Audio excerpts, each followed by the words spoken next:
Yai, ganggu Yai.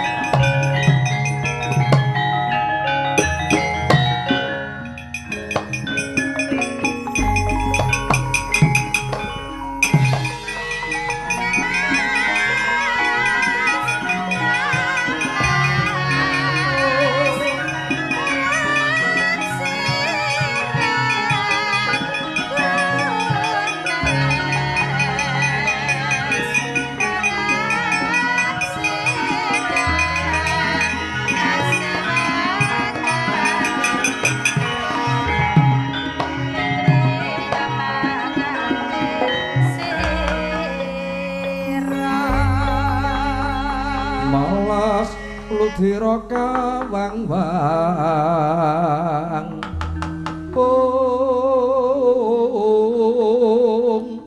gegono bangsu mirat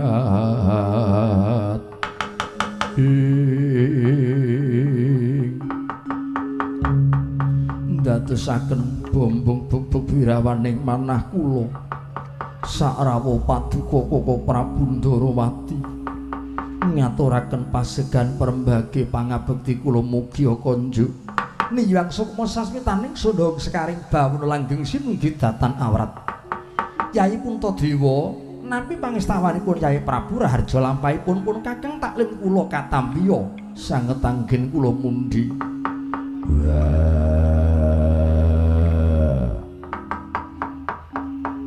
praptane jredheng kakangku ana negara Ngamarta njaluk ngapura gon ora bisa dodok ora bisa nyembah basaku tanpa nono Yayi Werkudara wis ndak tampa wis dikodratke dening Bathara Yayi Werkudara nungkak krama kodo kawon jangkar kelawan sapa wae wong ngabekti mapane dudu ning tembung-tembang ning mapane ana telenging ati pangestuning pun kakang tanpa nono Yayi Werkudara tak gegem dadi jimat Koko Prabu kula nyaosaken pangabekti. Koko Prabu kula nyaosaken pangabekti. Koko Prabu kula nyaosaken pangabekti Koko Prabu. Dimas Janaka lan Yayi kembar kabeh wae padha ngaturke bekti wis ndak tampa. Ngaturaken agunging panuwun awit rawuh paduka. Koko Prabu sampun kepareng nyalirani tedhak wonten negari Ngamarta sekawit ingkang rayi kula utusan yoga kula pun Antareja pramila Koko Prabu kula nyuwun pangandikan kula nyuwun pepadang katuran paduka Koko Prabu paring bebore dhateng yoga kula pun Gatotkaca tansah marep pamoring sukma sinuks maya winah ya ing asepi sinimpen telenging kalbu pambukaning marana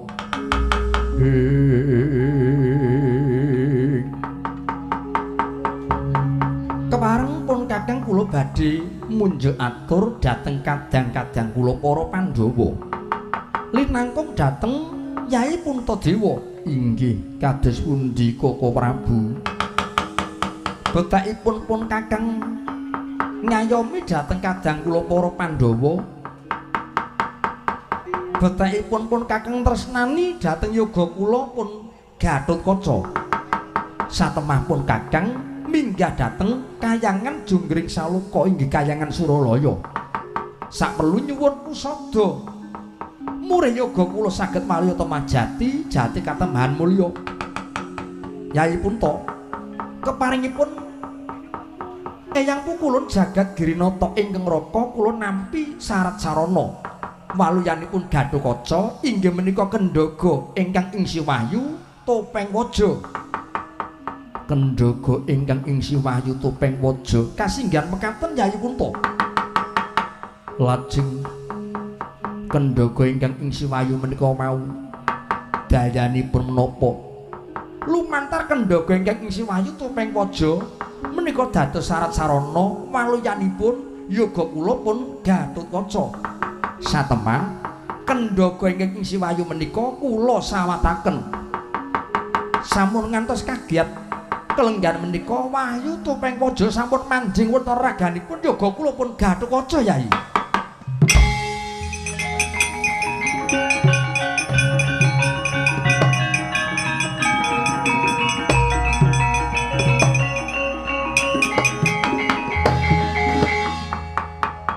miler kendhoging si Wahyu manjing wonten raganipun yuga kula pun Gatotkaca nyatanipun kok dereng saged geglawat Sena kepiye wah ora kandel yen pancen Gatotkaca entuk Wahyu topeng waja jarene bisa waliya temah jati katembahan mulya buktine apa nyatane anakku Gatot isih wutuh ambruk klumpruk kaya kapuk yen anakku lanang Gatotkaca bisa geglawat bisa waliya temah jati katembahan mulya aku percaya karo ucape Kresna kakangku.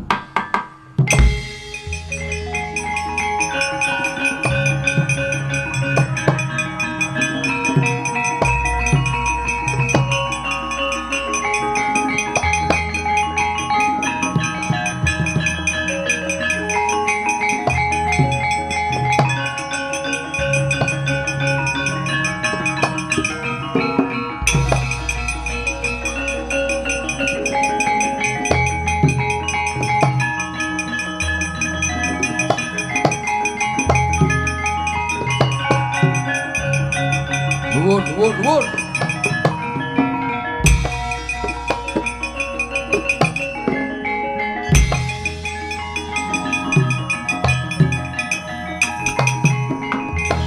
Kadang resang kabirangmu renangkul ginempet kempit dosang reknaning bawana ya tukang balang ati ndak sawang kaya dene yugaku angger stejobo mantraka sura. Nggih leres.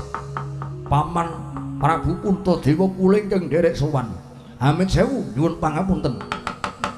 Mbok bilih sowanipun ning Putra Steja dipun anggem mecah sepining swasana. Sowan kula Paman Puntadewa. Iki pisan ngaturaken bekti kula, sungkem kula konjuk paduka Paman Prabu Puntadewa. Iya ngger wis ndak tampa pangestu ningsun maragake tampanana. Sanget nggen kula mundhi marang pangestu paduka.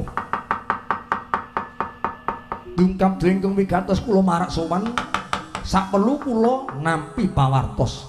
Kula nampi pawartos bilih Jawata sampun maringaken kanugrahan wujudipun Wahyu Topeng Waja. Kamangka Wahyu Topeng Waja sampun manjing wonten raganipun kadang kula pun Dimas Gatotkaca.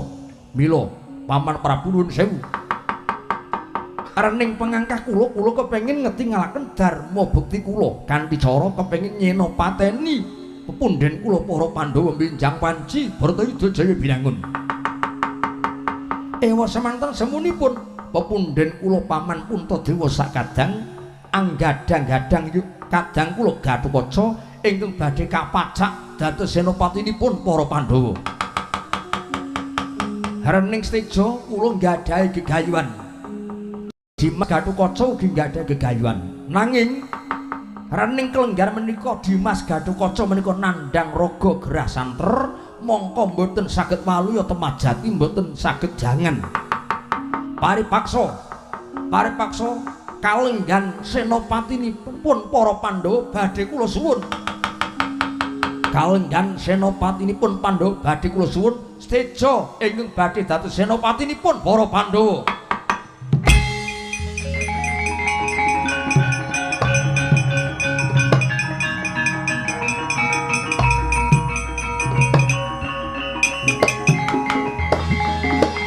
Dimas Werkudara iki kepiye?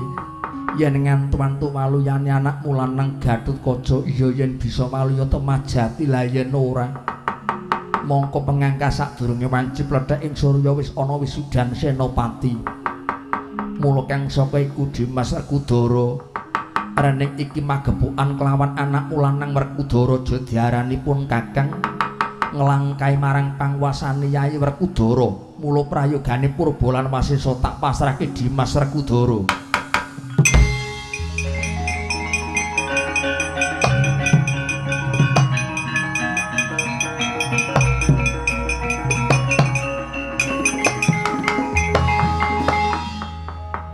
Kanggo mutusi lakon iki supaya adil aja diarani ban sindhi ban siladan antarane anakku lanang Seteja karo Gatotkaca. Nggih. Paman Werkudara kados pundi? Kula menika nggadahi jiwa prajurit, nggadahi jiwa senopati.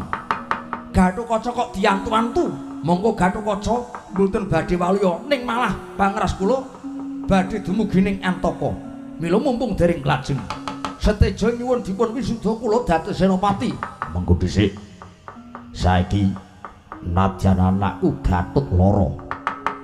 Supaya adil yen pancen Seteja adring lan cukeng kepengin dadi senopati ning para Pandhawa. Saiki tak du karo anakku Gatotkaca. Yen Seteja tanding karo Gatotkaca kok bisa unggul jurite iku sing bakal nampa kanugrahan dadi senopati ning para Pandhawa. Wah. Wong lara kok ditandingke. Wong arep modal kok ditandingke.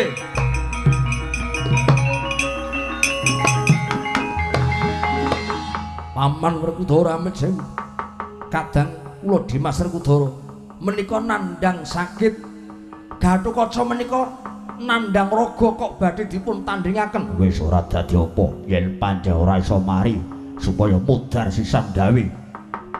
Ilang-ilang ndok siji ora dadi apa. Oh, Gatotkaca klakon mudhar kowe.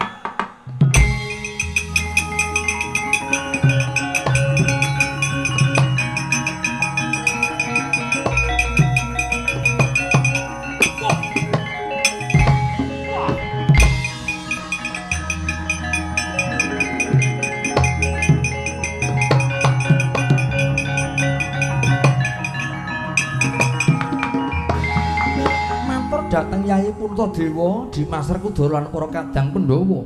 Koko Prabu kados pundi? Pun Kakang mboten badhe negaken Seteja tanding kaliyan Gatotkaca. Sinaosa Seteja menika yoga kula ning pun Kakang kula mboten tegel dhateng Gatotkaca. Mila nyuwun pamit ngrumi lampa medal Jawi Yayi Punta.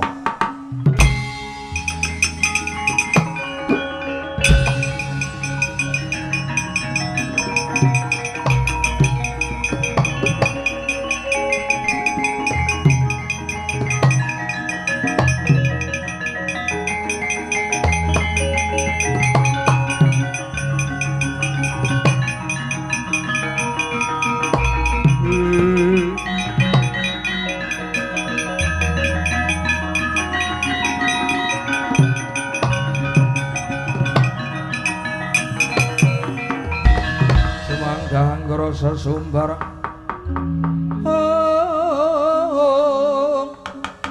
lindu bumi kanjing kumaludo guntur katuk umum kang jalani di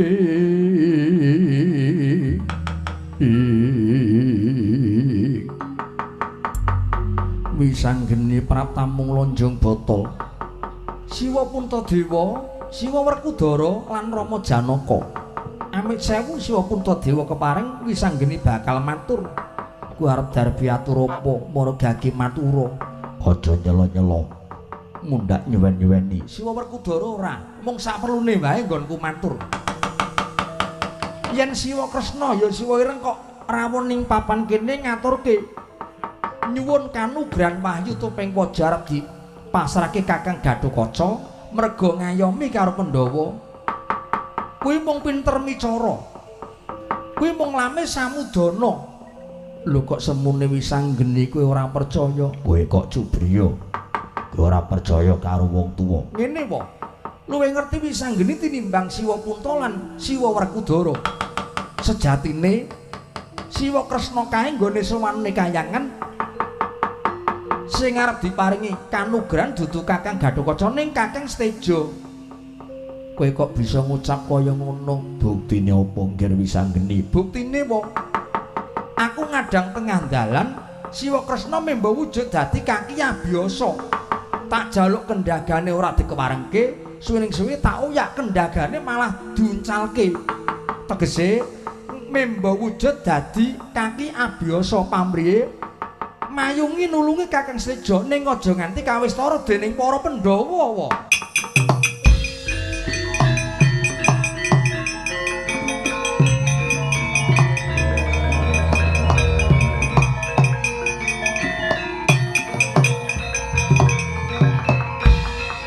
yen mengkono aja nganti ditegake Werkudara ditututi metu njaba. Seteja tanding mungsuh karo Gatotkaca. Mongko Koko Prabu metu njaba mbok menawa ndombani Seteja. Wah, Kresna kakangku nganti gepok koncane anakku lanang Gatotkaca. Idak-idak.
Gatotkaca kanthet jaja langit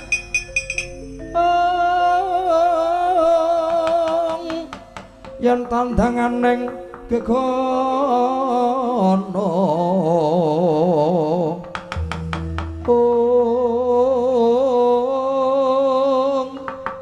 miber-miber mancal pundak mlintir jangga gembungnya katon pating galundung.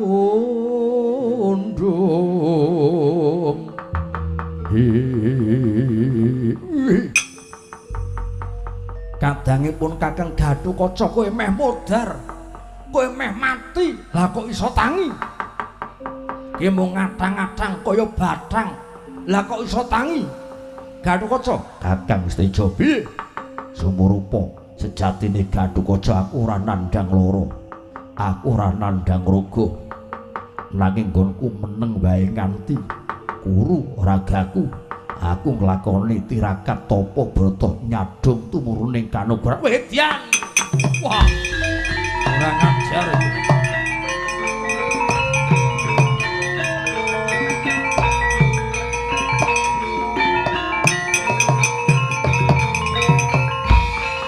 Yen ngono kowe wong licik, kowe wong pinter sugih akal, sugih ukil Gatotkaca. Rasaku kan gulem sing tanpa guna.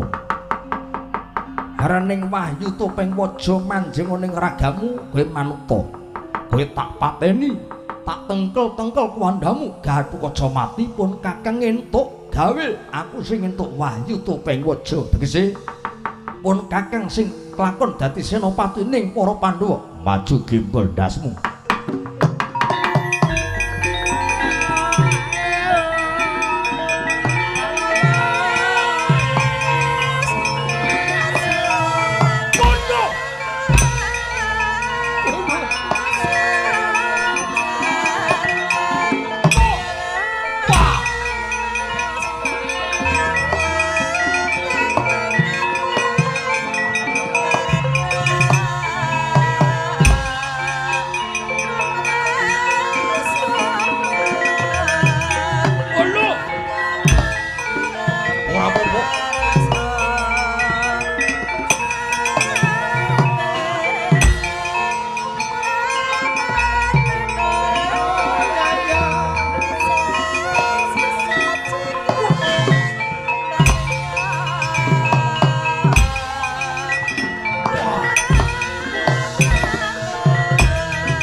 Oke.